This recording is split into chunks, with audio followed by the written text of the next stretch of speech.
J'aimerais savoir, parce qu'il y a 2-3 trucs que je n'arrive pas à comprendre avec les pubs. Enfin, je sais pas, les mecs, ils doivent savoir qu'il y en a certaines d'entre elles qui sont pas réalistes pour le contexte dans lequel ils nous mettent. Par exemple, la pub Lyon, on se rappelle, c'est un agent immobilier qui essaie de vendre un appart, non pas à un acheteur, mais à 3 en même temps. C'est de la concurrence directe. J'ai jamais vu ça en 15 ans de métier. En 15 ans de métier, j'ai jamais vu ça. Enfin, c'est pas ce qui me choque le plus. Ce qui est réellement chaud pour moi, c'est qu'il y en a un, en visitant l'appartement, il voit sur le plan de travail de la cuisine un paquet de céréales. Ok, mais le mec, il se croit chez sa mère. Il y va, il fouille un petit peu dans les meubles, il prend un bol, il se fait un bol de céréales et il mange les céréales.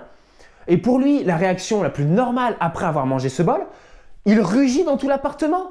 Et il fait peur à tout le monde. Tu as un acheteur qui se prend une plante, un autre acheteur qui se prend la porte de sortie ou d'entrée, comme tu veux.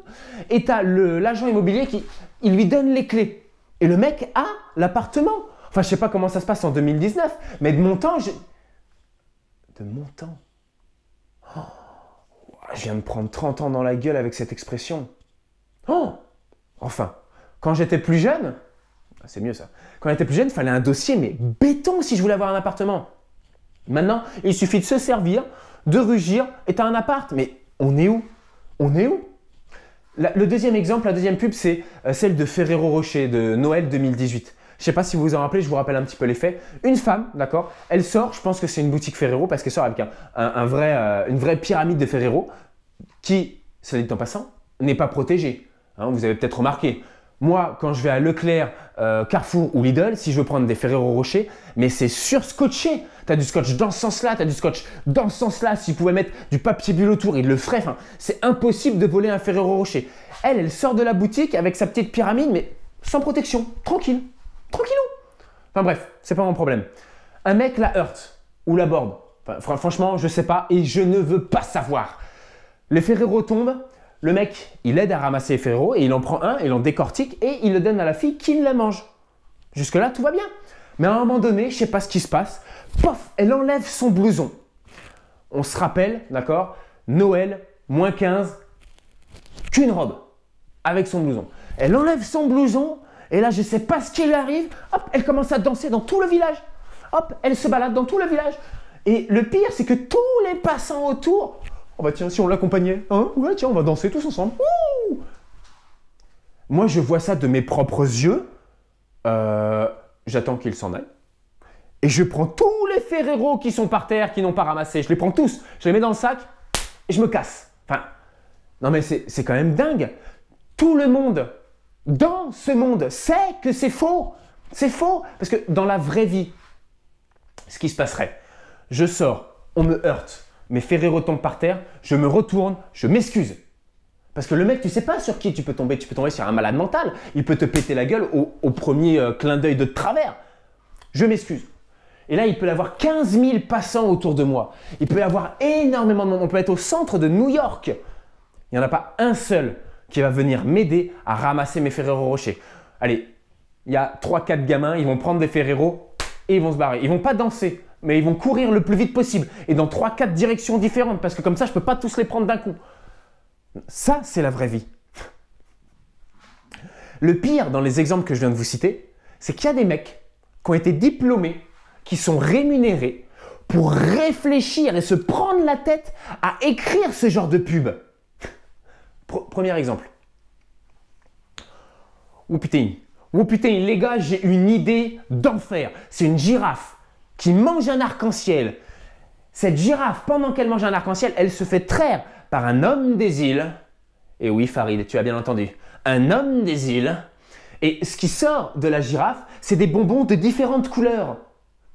Il ne nous manque plus qu'à trouver la marque de bonbons qui veut bien acheter cette pub. Qu'est-ce que vous en pensez, les gars? C'est crédible ou pas?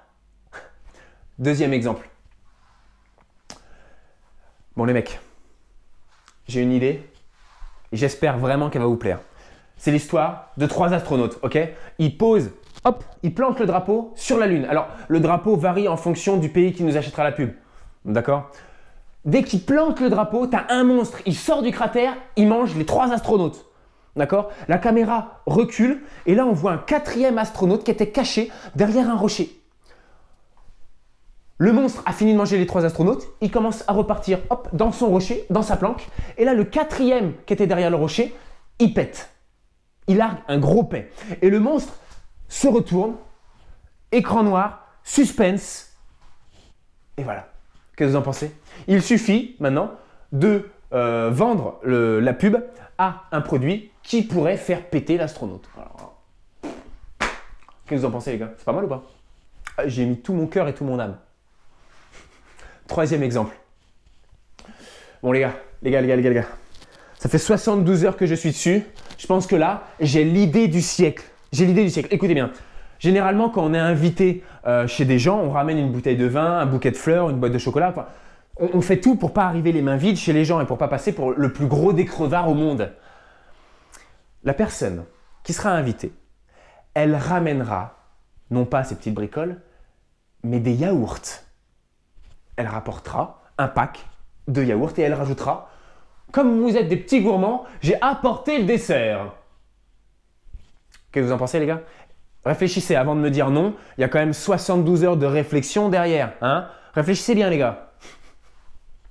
Mais vous savez qu'il y a pire que le pire que je viens de vous citer. Parce que bon, les mecs c'est un peu leur métier. D'accord? Ils sont là pour nous faire vendre des articles. Leur but c'est qu'on achète justement ces articles-là. Mais les directeurs de marque, enfin, quand le mec lui explique ce qui va se passer dans sa pub, le mec peut lui dire « Mais attends, mais c'est super nul ce que tu viens de me faire. Enfin, reconcertez-vous, refaites-moi une pub propre parce que là, j'achète pas, c'est de la merde, c'est de la merde. » Je vous rassure, vu les pubs qu'on a à la télé, ça ne se passe pas du tout comme ça. Je suis sûr que les directeurs de marque les félicitent. J'ai quelques exemples. Premier exemple. Bon alors les gars, si je vous comprends bien, d'accord, c'est l'histoire de 2 astronautes, ok? Il y en a un qui est sur la station et l'autre qui est en dérive. Il a perdu goût à la vie. Et le mec, en lui disant que ma chaîne de fast-food fait des triple hamburgers, des double hamburgers, le mec va reprendre vie et va vouloir se battre pour retourner sur la station et retourner sur Terre. Même quand sa famille n'a pas réussi à lui faire reprendre goût à la vie. Ma chaîne de fast-food y arrivera. Mais c'est génial. C'est génial les gars. Mais où avez-vous été chercher cette idée-là? Elle est magnifique cette idée. Les gars, vous donnez une promotion à celui qui a trouvé l'idée. Hein? Vous êtes 6? Eh, c'est pas grave, c'est une idée de génie. Une promotion pour les 6. Deuxième exemple. À chaque fois que je lève comme ça, hein, entre parenthèses, chaque fois que je lève pour citer les exemples, j'ai l'impression qu'il va y avoir une femme super sexy avec très peu de vêtements et une pancarte qui va dire « Deuxième exemple ». Tu sais, comme vendredi tout est permis. Bon, on n'a pas les mêmes budgets, hein, donc vous n'aurez que ma gueule avec une fausse pancarte et avec beaucoup de vêtements. Fin de la parenthèse. Deuxième exemple. Bon les gars, si je comprends bien votre astuce, ok? C'est un enfant, il mange tous mes produits laitiers, d'accord? Et quand sa mère revient, il accuse Maurice, son poisson rouge, d'avoir tout mangé et il met la cuillère dans son bocal. C'est ça que vous êtes en train de me proposer les gars? Eh, prometteur, très prometteur, franchement, bravo. Félicitations, vous êtes les meilleurs, sérieusement. Troisième exemple. Hein. Troisième exemple. Je me fais rire moi-même. Troisième exemple. Bon les gars, on va reprendre depuis le départ. Parce que non, j'ai pas tout compris. On va reprendre vraiment tout depuis le départ. C'est un mec, il est queus, d'accord? Il est fin, ok? C'est un mec normal, fin, ok? Il mange une de nos chips et après avoir ingurgité une de nos chips, il arrive à battre 2 bodybuilders au bras de fer d'un coup. Il séduit toutes les femmes du monde et en plus, il bat un sumo en ingurgitant une chips. Mais je sens qu'avec votre pub, les gars, notre action, elle va grimper monstrueusement. On va se faire des couilles en or, les copains. On va se faire des couilles en or. Franchement, vous êtes vraiment des génies. Non mais vous vous rendez compte de l'absurdité maintenant des publicités. Non mais c'est un truc de malade, de malade. Et pour sauver ça, je ne vois aucune autre solution. Je vais me mettre à faire des pubs. Je vais essayer de sauver ce qui reste de l'humanité. À partir de maintenant, je ferai des pubs. Voilà.